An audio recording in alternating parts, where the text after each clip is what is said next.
Bom dia a todos. Uma alegria muito grande estar aqui para falarmos mais uma vez sobre o ensinamento de Jesus e de alguma forma levar a todos vocês, internautas que estão em casa nos assistindo, uma mensagem, uma reflexão, um momento que vocês possam pensar na vida e trazer coisas produtivas para nós nesse processo evolutivo que é a nossa busca. E feliz de lembrar que dia 30 de abril, esse último domingo do mês, né, último dia de abril, embora muitas pessoas não saibam, a gente comemora hoje o Dia Nacional da Mulher. Todos conhecemos mais o Dia Internacional da Mulher, como sendo dia 8 de março, mas a gente tem o Dia Nacional da Mulher, que é dia 30 de abril. Então, parabéns a todas as mulheres. A gente sabe que boa parte da população, se não a metade, é feita de mulheres. E a outra metade, nós homens, viemos de vocês. Então, em nome de todos os homens, muito obrigado por vocês terem nos trazido ao mundo. E hoje, dia do trabalhador também, né? Segunda-feira é dia do trabalho, do trabalhador. Parabéns a todos aqueles que, de uma forma direta ou indireta, contribuem para a gente contar a história desse país.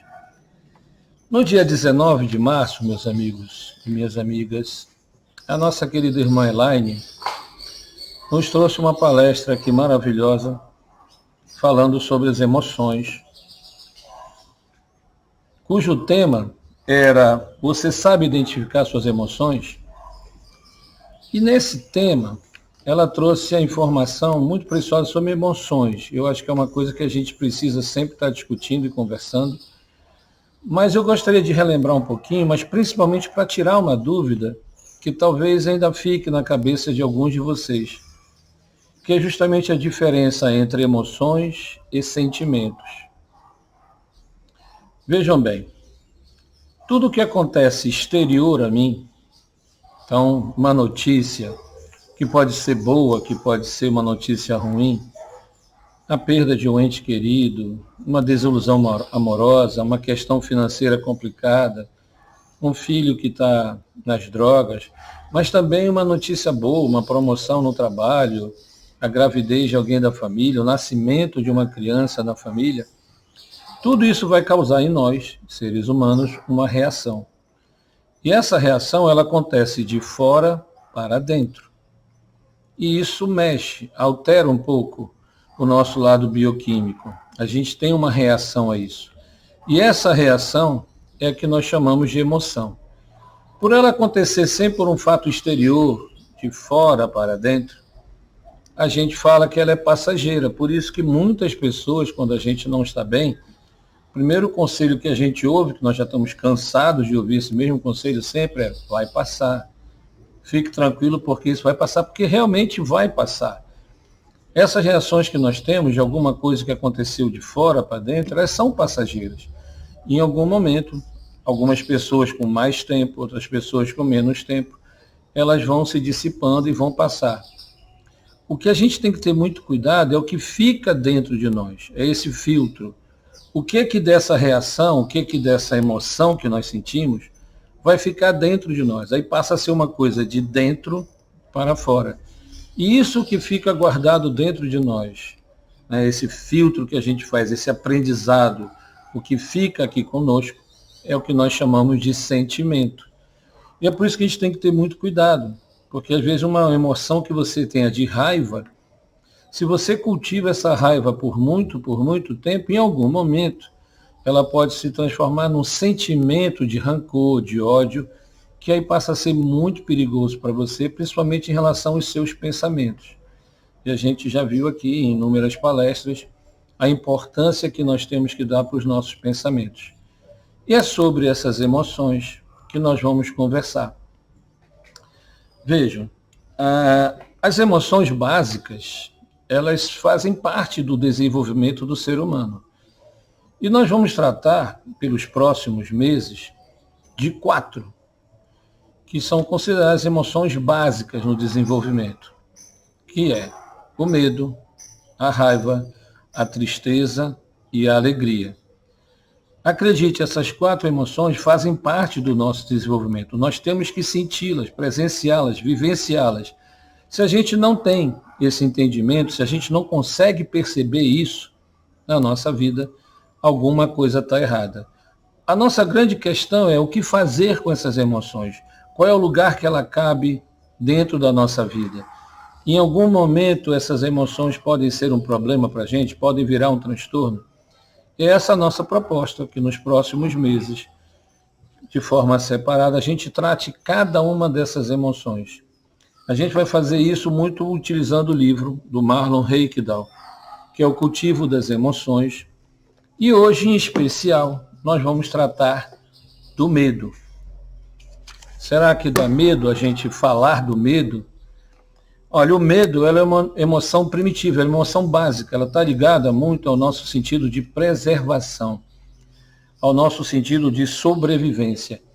E o Marlon, aqui no livro dele, ele faz uma coisa muito bacana. Ele pega essas 4 emoções e compara com as 4 estações do ano, né? Que nós temos o inverno, a primavera, o verão, o outono. E ele faz uma comparação direta com essas 4 emoções básicas. Ele diz que o medo está diretamente ligado ao inverno. Talvez porque é um estado mais de esfriamento, é um estado mais de isolamento, de paralisação. O medo também é uma estação, o inverno é uma estação que normalmente nós adoecemos mais, ficamos mais em casa. E olha que não é tão ruim, às vezes, guardado as proporções, a gente ficar em casa. Mas a questão em si é a gente pensar o seguinte: o que realmente é perigoso para mim? O que realmente me dá medo? E algumas pessoas, quando a gente faz essa pergunta, vão dizer que as grandes cidades podem nos trazer medo. A questão das drogas, a questão da violência. Outras pessoas vão falar muito da questão de coisas mais simples, como o medo de baratas, de aranhas. É engraçado que a gente tem outras pessoas que se aproximam muito de animais perigosos sem sentir temor algum. Outros vão botar várias questões de medo, como, por exemplo, o medo de ser abandonado, o medo da solidão, o medo da traição, o medo de uma demissão, o medo de um assalto, medo de altura, medo da morte. E pasmem, né? A gente tem muitas pessoas com medo de ser feliz. É meio estranho a gente ter medo de ser feliz, mas a gente tem muitas pessoas. Então você que nesse momento está nos assistindo aí pelas nossas redes sociais, pense rapidamente. Qual é o seu principal medo? Talvez tenha alguns, mas tire um que seja o seu principal medo. Talvez o que a gente vai conversar hoje possa lhe trazer algumas reflexões, possa lhe trazer alguns ensinamentos para que você possa lidar melhor com isso e entender em que momento você está. Porque o que nós temos que entender é o seguinte, que todos nós, sem exceção, nós vivemos momentos, quadros de medo. A maioria de nós já vivemos quadros ou momentos de ansiedade. E muitos de nós, sem mesmo sabermos, já temos transtornos de ansiedade. A ansiedade, ela é o mal do século. Nós tínhamos como o século passado a depressão como sendo o mal. Hoje a ansiedade é classificada pelas organizações mundiais de saúde como sendo o grande mal do século. Então é importante que a gente entenda. E embora não faça parte aqui do livro do Marlon, eu vou tirar um tempinho dessa nossa conversa para tentar trazer um entendimento para vocês de algumas palavrinhas, de alguns conceitos que a gente ouve no dia a dia e que muitas vezes nós não temos o domínio, nós não sabemos exatamente, muito menos o que são ou se nós estamos passando por aquilo. E eu acho importante porque muitas vezes nós vamos procurar médicos, vamos procurar as casas espíritas em busca de um auxílio e às vezes o simples detalhar, o simples relatar, quando você tem um pouquinho mais de propriedade sobre esses conceitos, pode ajudar bastante, tanto no diagnóstico como no tratamento, né, desses transtornos. Eu não sou psicólogo, não sou psiquiatra, sou um terapeuta holístico, mas eu lido bastante com pessoas que eu atendo com as emoções. Então eu sou um estudioso ferrenho e eu gostaria de trazer de alguma forma simples para vocês, no meu modo de ver, conceitos que talvez possam ajudar vocês bastante. Vamos começar com 3 que estão muito ligadas: o medo, a ansiedade e o estresse. Primeiro que a gente tem que entender que, como eu já comecei, eles são muito interligados. O medo e a ansiedade, principalmente, eles são como as 2 faces da mesma moeda. É muito difícil a gente pensar uma pessoa que seja medrosa que não tem ansiedade. Como é muito difícil a gente imaginar uma pessoa ansiosa que não tenha medo. Porque o medo e a ansiedade, elas despertam dentro do nosso cérebro uma força, uma reação que está ligada à nossa sobrevivência. Então nós temos um sistema dentro de nós chamado reação do medo. E toda vez que a gente passa por uma situação de risco, essa reação, ela faz com que uma substância química vá até a nossa glândula suprarrenal e ali seja liberado a adrenalina e o cortisol. E essa liberação faz com que a gente entre no sistema de alerta. Por exemplo, quando nós temos que atravessar uma rua. Antes de atravessar a rua, é normal que a gente olhe para os 2 lados. Porque a gente tem o medo de atravessar e vir um carro e causar algum acidente e nos machucar. Então, esse momento em que a gente tenta olhar para os lados, que a gente entra num sistema de alerta, que a gente fica atento para que nada aconteça com a gente, é desencadeado por esse sistema de medo. É um medo que nós temos, que é um medo bom, porque nos deixa em alerta. A mesma coisa se eu estiver num banco, e esse banco, de uma forma inesperada, for assaltado. De alguma forma eu vou tentar me esconder, vou ficar num lugar mais seguro, vou tentar não ter nenhum tipo de reação que possa me trazer algum prejuízo. Funciona também se eu estiver andando numa rua e tiver um lado dessa rua escuro, com pessoas muito mal encaradas, e um outro todo claro. É muito provável que o meu sistema de medo, esse alerta que eu sinta, acabe fazendo que eu tome esse lado. Então, o que nós temos que entender é que o medo e a ansiedade, eles têm uma diferenciação muito clara. O medo está ligado a alguma coisa concreta, um perigo, muitas vezes até como um risco de vida. Ele é uma coisa imediata, que eu sinto como eu estivesse sendo ameaçado, é uma coisa que eu consigo ver, é uma coisa real. Enquanto que a ansiedade, ela é uma coisa mais subjetiva, ela não concretamente não aparenta ter um risco de vida, um risco real para mim, mas fica aqui na minha imaginação, fica na minha mente o tempo todo. Vamos pegar um exemplo disso? Um chefe que você tenha, que seja um cara duro, rígido, às vezes até um pouco grosseiro, e você tem um assunto importante para tratar com ele. Muitas vezes, o medo de chegar até ele, da reação dele, do que ele vai fazer, do que ele pode dali gerar como resultado dessa conversa, até a sua demissão, faz com que você fique protelando essa conversa, e muitas vezes é até pior, porque a gente vai ver que quanto mais eu fujo do medo, mais ele cresce. O enfrentamento sempre é a melhor solução. Mas esse medo dessa reação, sem saber qual é a reação dele, é que nós atrelamos a palavra ansiedade. Porque pode ser até que exista na história casos como esse, mas é muito difícil a gente imaginar que por causa de uma conversa que eu vou ter com o meu chefe, ele vai querer me matar. Eu vou correr risco de vida. Então, basicamente, na hora que a gente imagina medo e ansiedade, os 2 estão muito lado a lado, sendo que o medo me traz uma coisa concreta, real, e que muitas vezes é positiva, porque me gera um sistema de alerta para melhorar alguma coisa que eu estava talvez desatento, enquanto que a ansiedade ela é subjetiva, é alguma coisa que eu acho que vai acontecer. E todos nós, tenho certeza, todos nós, temos pelo menos um medo desse subjetivo. Ou seja, todos nós temos pelo menos uma ansiedade, que pode ser ligado ao meu futuro, pode ser ligado se eu vou ter dinheiro para pagar minhas contas no final do mês, está ligado quanto tempo eu vou viver, se eu vou poder usufruir de tudo que a vida pode me dar.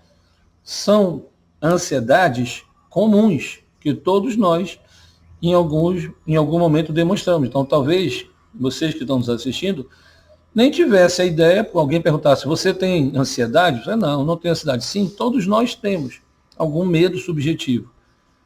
O estresse, tão badalado e tão falado, ele já é a reação bioquímica do nosso corpo. É como o corpo se expressa numa sensação de medo, ansiedade. E ele, como o nosso irmão Arteiro trouxe na última palestra aqui na casa, ele pode ser, hoje a medicina tem tecnologia, tem recursos suficientes para medir essa reação. Então a gente tem como saber exatamente essa reação bioquímica que a gente tem no corpo e o nosso nível de estresse. O que nós temos que ficar muito atentos? O medo, ele é uma reação imediata, você sente logo de imediato, é como se fosse uma dor aguda, uma doença aguda, ela acontece de imediato. Já a ansiedade, ela é crônica, ela vai acontecendo sempre. E aí é que a gente tem que ter o cuidado, porque eu tenho medo como uma coisa concreta, real, eu tenho ansiedade, que é uma coisa mais subjetiva, até aí elas não são ruins, desde que não sejam excessivas, mas quando elas ganham uma proporção maior, quando a ansiedade ganha uma proporção maior e ela passa a ser crônica, ou seja, ela começa a acontecer repetidamente, você tem aquilo sempre, ela deixa de ser uma ansiedade e você desenvolve um transtorno de ansiedade. Então, começa no medo, nós temos ansiedade que é subjetiva, mas se a gente perdura, se a gente fica muito tempo com essa ansiedade, isso me causa os famosos transtornos de ansiedade, que entre os mais conhecidos hoje, a gente tem ansiedade generalizada, a gente tem os ataques de pânico, as síndromes de pânico, nós temos os traumas, nós temos a fobia, todos bastante perniciosos para a gente. Então, esse entendimento, ele se faz muito necessário. E tem algumas coisas que a gente pode até fazer para aliviar um pouco isso. Alimentação, um exercício físico, as terapias, né, das suas mais variadas formas. E há uma coisa fundamental e muito bacana que nós podemos fazer, que nos ajuda muito, que é a meditação. Então fica sempre um convite para aquelas pessoas que têm algum receio, que acham que jamais vão conseguir fazer meditação, que procurem, que se informem, conversem com pessoas que já fazem. Há várias maneiras de a gente meditar, maneiras mais simples para um, mais complicadas para os outros, mas a meditação ela traz um benefício muito grande. Então, o medo e a ansiedade, só os dois isoladamente, eles não são assim tão maléficos para a gente. Eles passam a trazer algum problema quando são excessivos. E no caso da ansiedade, quando ela acontece de forma muito repetidamente, ela vira um transtorno de ansiedade. O que é muito importante, além da alimentação, do exercício, das terapias, da meditação, são os nossos pensamentos. Porque a primeira coisa que nós temos que fazer é não querer negar que temos medo. E é muito comum a gente ouvir das pessoas dizer assim, eu não tenho medo algum, eu enfrento qualquer coisa. Todos nós, em proporções maiores ou menores, temos medo. Então a gente tem uma coisa muito legal que o Marlon fala aqui, quando ele diz, você está com medo? Vai. Mesmo com medo, vai. Porque em algum momento ele vai ceder. E a gente parar para pensar, o pior medo, a coisa mais complicada que a gente pode ter, é a síndrome de pânico. E mesmo essa passa, ela cede, em 20, 40 minutos, ela vai ceder. O que acontece, claro, são os sintomas que às vezes nos assustam. Determinados transtornos de ansiedade nos trazem alguns sintomas que muitas pessoas juram que estão tendo um ataque cardíaco. É muito comum hoje a gente ter pessoas que chegam nos hospitais, chegam nos pronto-socorros, com uma sensação de que está infartando. E quando faz os exames, se constata ali que é uma síndrome de pânico, é um transtorno de ansiedade. Dentre desses que eu falei, tem um outro que eu gostaria de destacar, que são as fobias. A fobia, ela já é uma sensação de medo excessivo, né?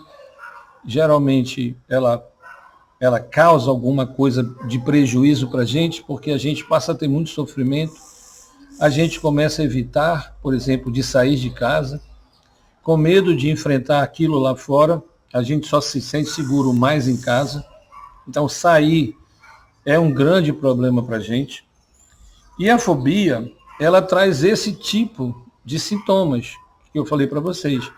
Um aperto no coração, um suor intenso, a gente perde o controle, a gente tem formigamento nas mãos e nos pés, a gente tem tensão muscular, a gente tem dor de barriga, a pessoa urina bastante, fica urinando o tempo todo. Então, todas essas sensações geram muito pânico na gente. A gente acredita que realmente vai morrer, que vai ter um infarto.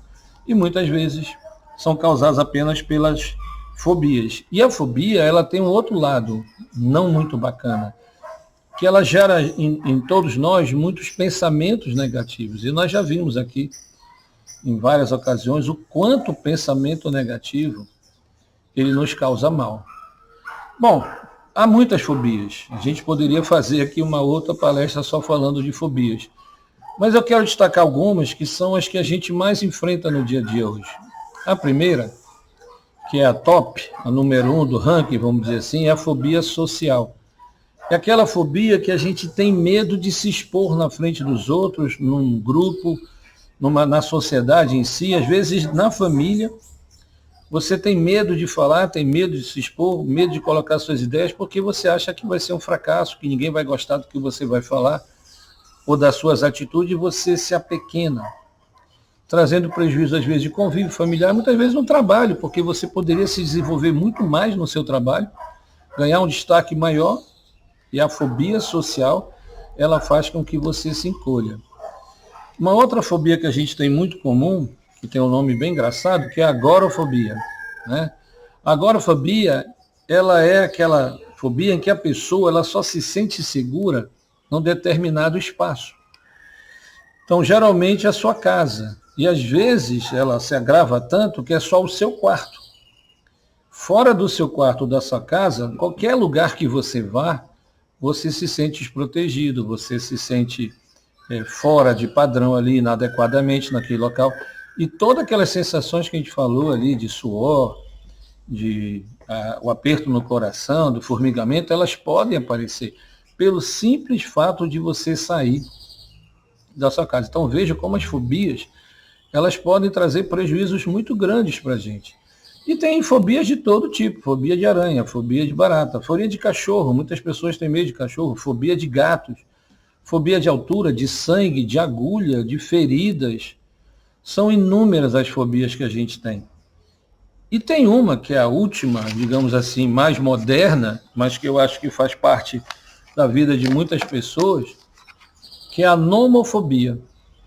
Essa é aquela fobia que a gente tem de ficar incomunicável por a gente não ter em mãos um celular ou um computador para se comunicar. Eu tenho certeza que algumas de vocês que estão nos assistindo vão se identificar bastante com essa fobia. E ela sim traz prejuízo, porque a gente às vezes deixa de fazer coisas, deixa de estar atento para a nossa família, para nossas questões de trabalho, por causa do uso do celular e do computador, e quando nós não temos isso, nos causa extremo pânico, extremo pavor. E é importante que a gente entenda o medo, porque o medo ele tem tudo a ver, a gente entender as manifestações do medo nos ajuda nesse processo de transformação moral. Ele nos ajuda no nosso processo evolutivo, que é o objetivo principal da doutrina espírita. Então, se nós temos o medo, do ladinho dele a ansiedade. Se a ansiedade, sendo que esse é um medo de uma coisa concreta, real, ansiedade de uma coisa subjetiva. E se essa cronicidade, se essa minha subjetividade, essa minha ansiedade, ela passa a ser crônica, eu gero um transtorno de ansiedade.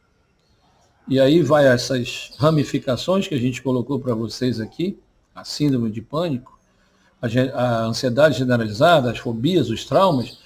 A gente tem que entender o medo, porque se eu conseguir entender o medo, tem uma grande chance que eu consiga me ajudar e ajudar aquela pessoa que talvez vai me auxiliar de uma forma mais profissional a superar um transtorno de ansiedade. Então, se eu conseguir entender o medo, fica muito mais simples. E aí tem várias classificações de medo, né? São vários autores, vários estudiosos. Eu vou utilizar aqui com a gente a que o Marlon traz, porque eu acho que ela é bem simples e fácil da gente entender.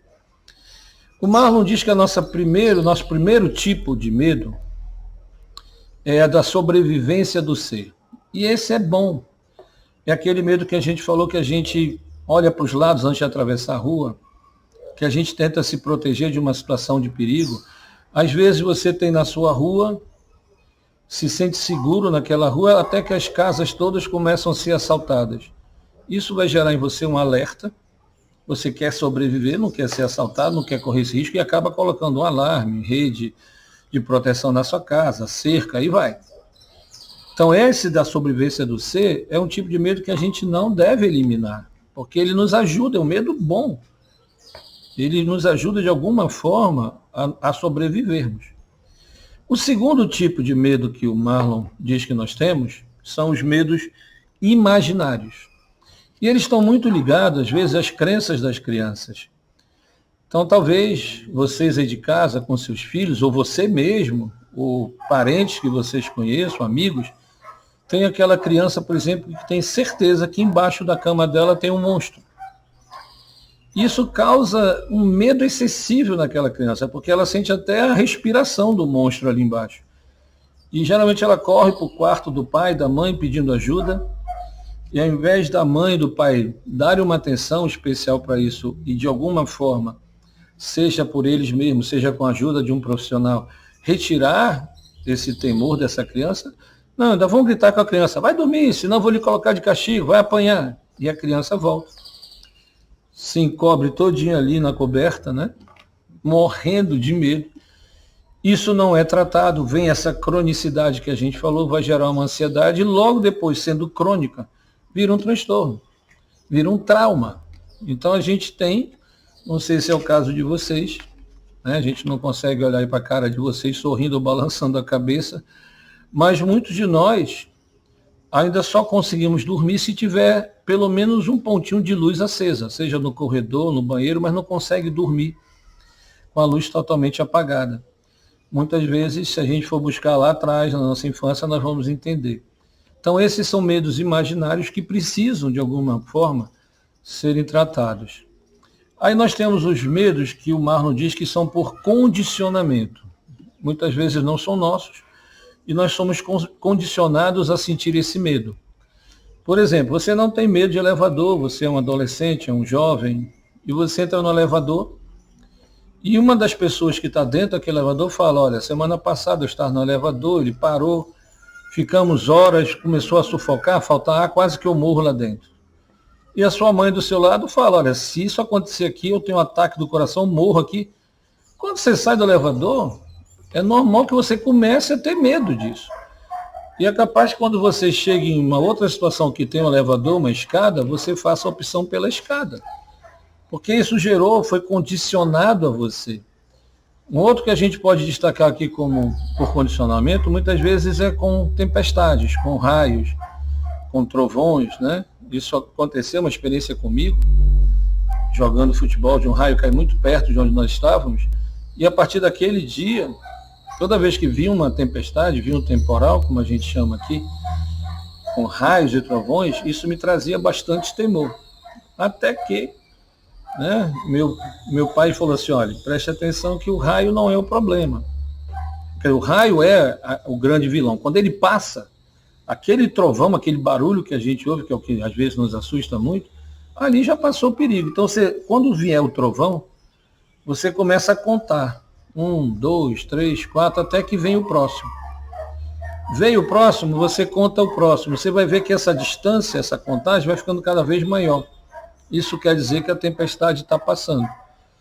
Isso foi me acalmando muito. Tá certo que em alguns momentos a contagem diminuía, lá vinha o medo novo. Mas aos poucos, que eu percebia que a tempestade ia passando, eu entendi que a distância de um trovão para o outro era o sinal que a tempestade estava passando, isso me descondicionou, porque o medo por condicionamento, você não tira de uma hora para outra, é uma coisa que tem que ser tirada aos poucos. A gente tem pessoas que têm medo, por exemplo, de dirigir.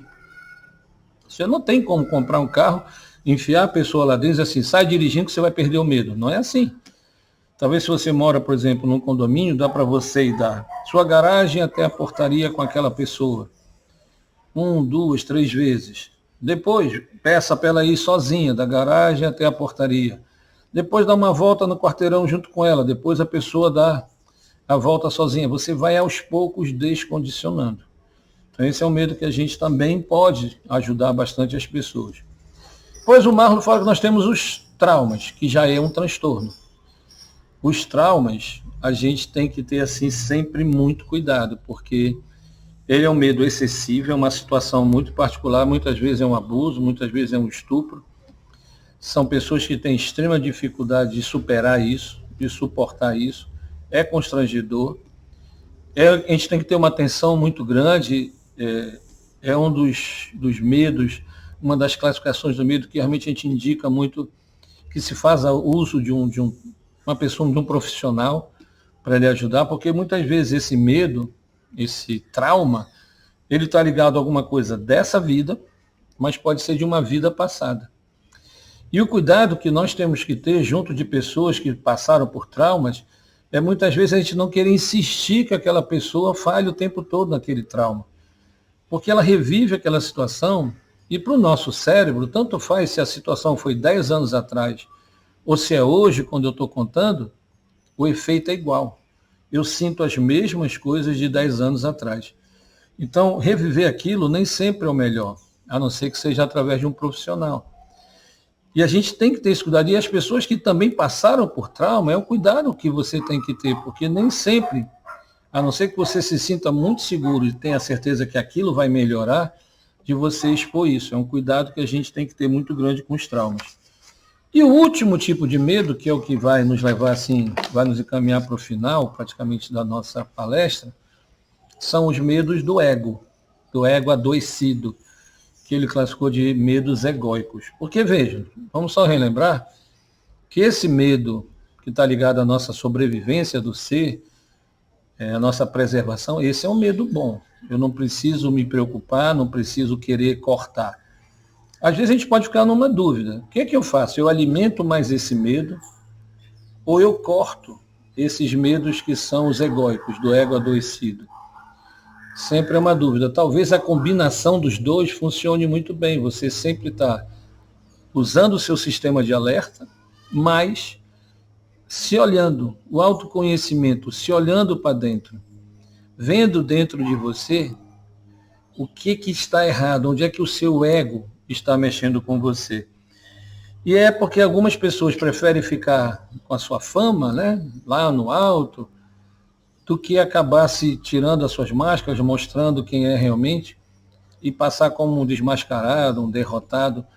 Isso o ser humano não consegue lidar muito bem. E tem algumas situações em que a gente pensa uma coisa, não consegue ver isso como o ego adoecido, como um dos medos egóicos, e a gente interpreta de maneira diferente. Vou dar um exemplo meu aqui. Aqui na casa, certa vez, eu estava aqui junto com uma irmã muito querida nossa, que é a dona Eleni, e a gente estava ouvindo uma palestra.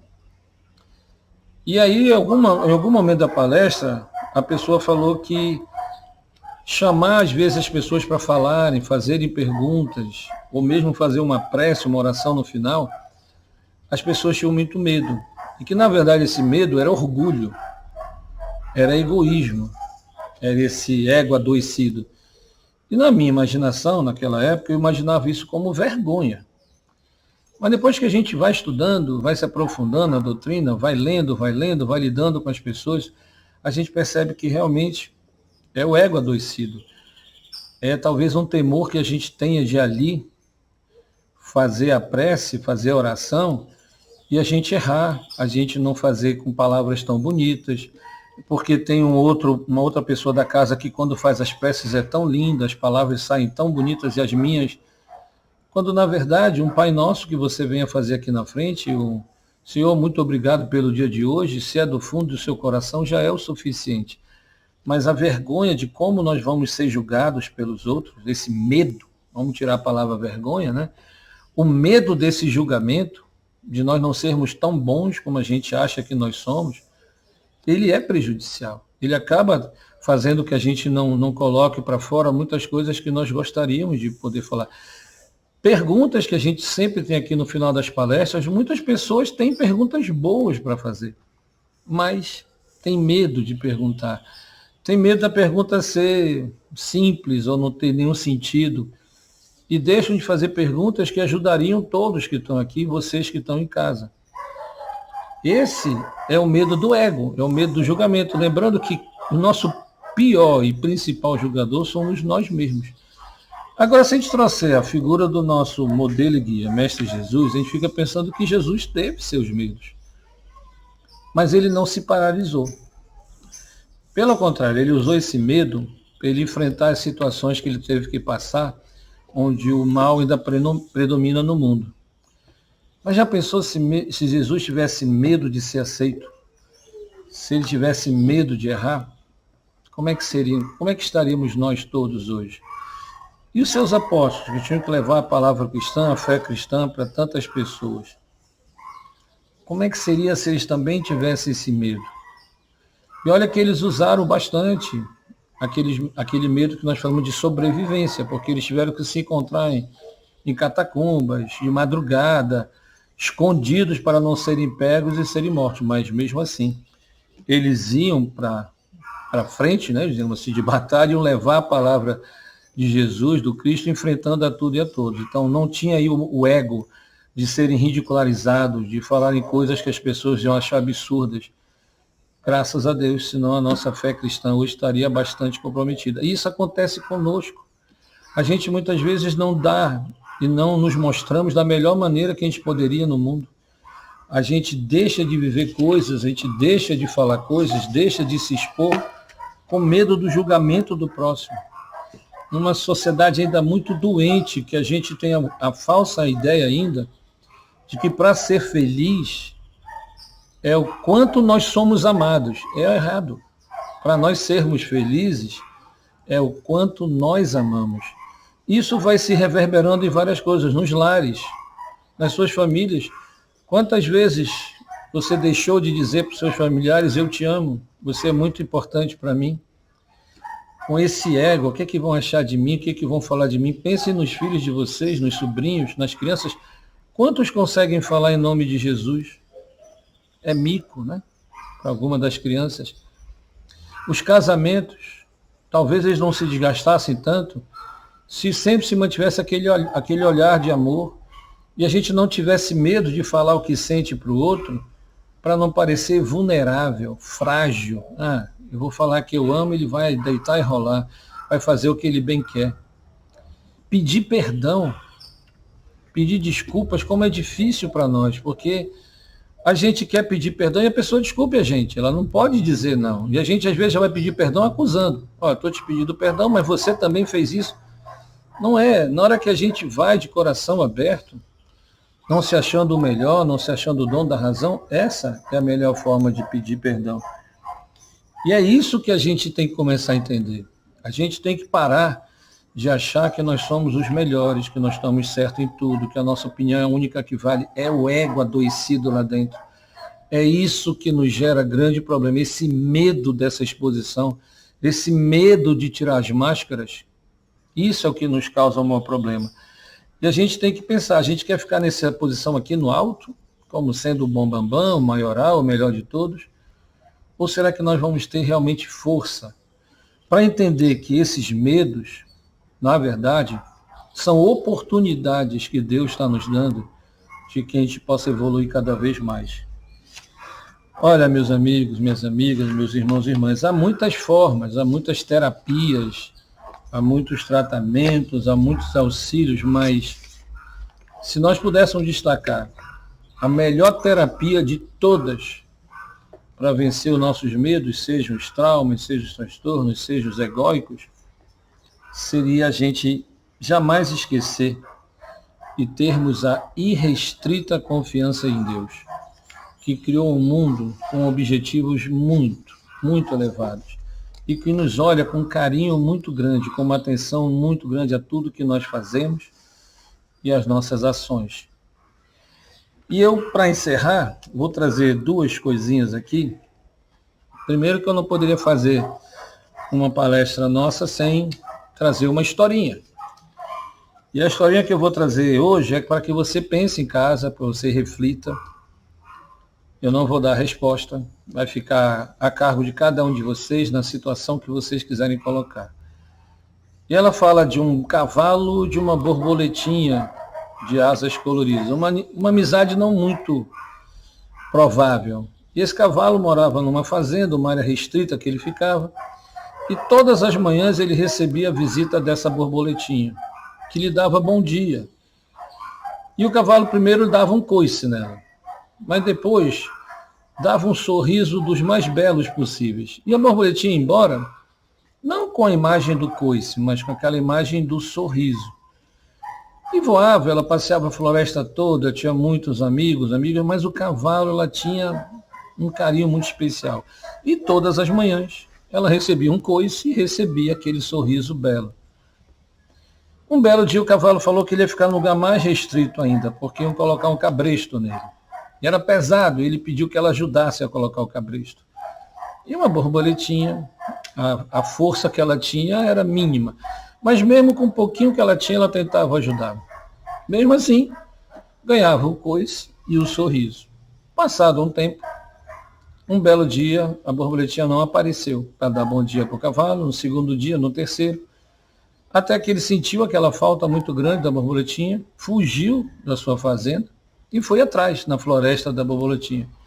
Procurou a floresta toda, não encontrou. Para descansar, parou na beira de uma árvore, assim, na frente de um tronco, e veio o senhor elefante. Perguntou: o que o senhor está fazendo aqui? O senhor não é dessa área aqui, está tudo bem? Falou: olha, eu tenho uma amiga minha, uma borboletinha de asa colorida, que me dava bom dia todo dia, ela sumiu. Eu vim atrás dela. E o elefante falou: então o senhor é o famoso cavalo? Ele: eu famoso? Sim. Essa nossa amiga borboletinha, que era amigo de todos os animais, passeava a floresta toda, ela tinha um carinho imenso para o senhor. Todo dia ela vinha nos falar do sorriso largo que o senhor dava para ela. Ela voltava extasiada, feliz com aquele sorriso. E o cavalo perguntou o que tinha acontecido. Ele falou: olha, a borboletinha recebeu coices e coices durante muito tempo. E as asas dela foram quebrando. Quebrou. Ela perdeu a alegria de voar e logo a alegria de viver e morreu. E o cavalo começou a cair em lágrimas, né?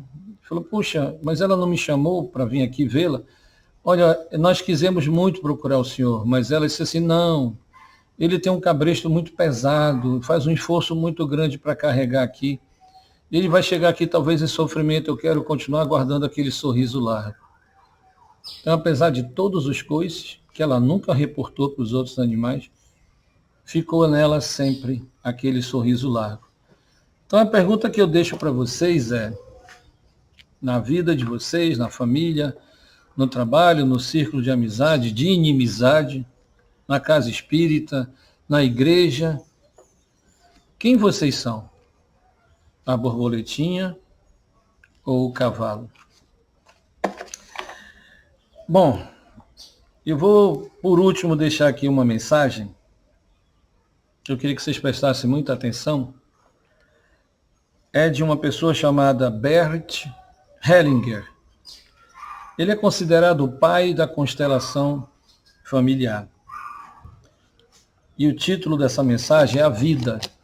Eu vou pedir permissão para vocês para ler. Que diz o seguinte: a vida te decepciona para você parar de viver com ilusões e ver a realidade. A vida destrói todo o supérfluo, até que reste somente o importante. A vida não te deixa em paz, para que deixe de culpar-se e aceite tudo como é. A vida vai retirar o que você tem até você parar de reclamar e começar a agradecer. A vida envia pessoas conflitantes para te curar, para você deixar de olhar para fora e começar a refletir o que você é por dentro. A vida permite que você caia e caia de novo, até que você decida aprender a lição. A vida lhe tira do caminho e lhe apresenta encruzilhadas, até que você pare de querer controlar tudo e flua como o rio. A vida coloca seus inimigos na estrada, até que você pare de reagir. A vida te assusta e assustará quantas vezes for necessário, até que você perca o medo e recupere sua fé. A vida tira o seu amor verdadeiro. Ela não concede ou permite até que você pare de tentar comprá-lo. A vida lhe distancia das pessoas que você ama, até entender que não somos esse corpo, mas a alma que ele contém. A vida ri de você muitas e muitas vezes, até que você pare de levar tudo tão a sério e ria de si mesmo. A vida quebra você em tantas partes quanto forem necessárias para a luz penetrar em você. A vida confronta você com rebeldes até que você pare de tentar controlar. A vida repete a mesma mensagem se for preciso, com gritos e tapas, até que você finalmente ouça. A vida envia raios e tempestades para acordá-lo. A vida te humilha e por vezes te derrota de novo, até que você decida deixar o seu ego morrer. A vida lhe nega bens e grandezas, até que você pare de querer bens e grandeza e comece a servir. A vida corta suas asas e poda suas raízes, até que você não precise de asas nem raízes, mas apenas desapareça nas formas e o seu ser voe. A vida lhe nega milagres, até que entenda que tudo é um milagre. A vida encurta seu tempo para você se apressar em aprender a viver.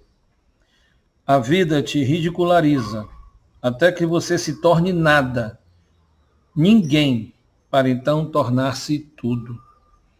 A vida não te dá o que você quer, mas o que você precisa para evoluir. A vida te machuca e te atormenta até que você solte seus caprichos e birras e aprecie a respiração. A vida te esconde tesouros, até que você aprenda a sair para a vida e ir buscá-los. A vida te nega Deus, até você vê-lo em todos e em tudo. A vida te acorda, te poda, te quebra, te desaponta, mas creia. Isto é para que o seu melhor se manifeste, até que só o amor permaneça em ti. Meus amigos, eu como prece final, para pedir a Deus a nossa proteção, eu queria deixar um exercício aqui como prece, para que vocês possam fazer em casa. Sempre que estiverem tristes, sempre que estiverem preocupados com a vida, como forma de renovação de fé. Né? Sem a fé a gente não é nada. E aí esse exercício é muito simples. A gente coloca as nossas duas mãos. E nessa mão esquerda, você vai colocando tudo o que você quer como os seus sonhos. Ter uma vida boa, ter saúde, poder usufruir da sua vida, poder ajudar o próximo. Se você tem alguém doente, que essa pessoa possa se restabelecer. Coloque nessa mão esquerda todos os seus sonhos. E aqui na mão direita é a realidade que a gente vive. Só há uma maneira da gente diminuir essa distância e que os nossos sonhos virem uma realidade. É pela fé. Se eu perco a minha fé, essa distância aumenta. E talvez, muito provavelmente, os meus sonhos jamais possam se tornar realidade. Que Deus possa abençoar todos vocês, que vocês tenham uma semana maravilhosa, de muita luz, de muita paz e de muito amor. Que assim, muito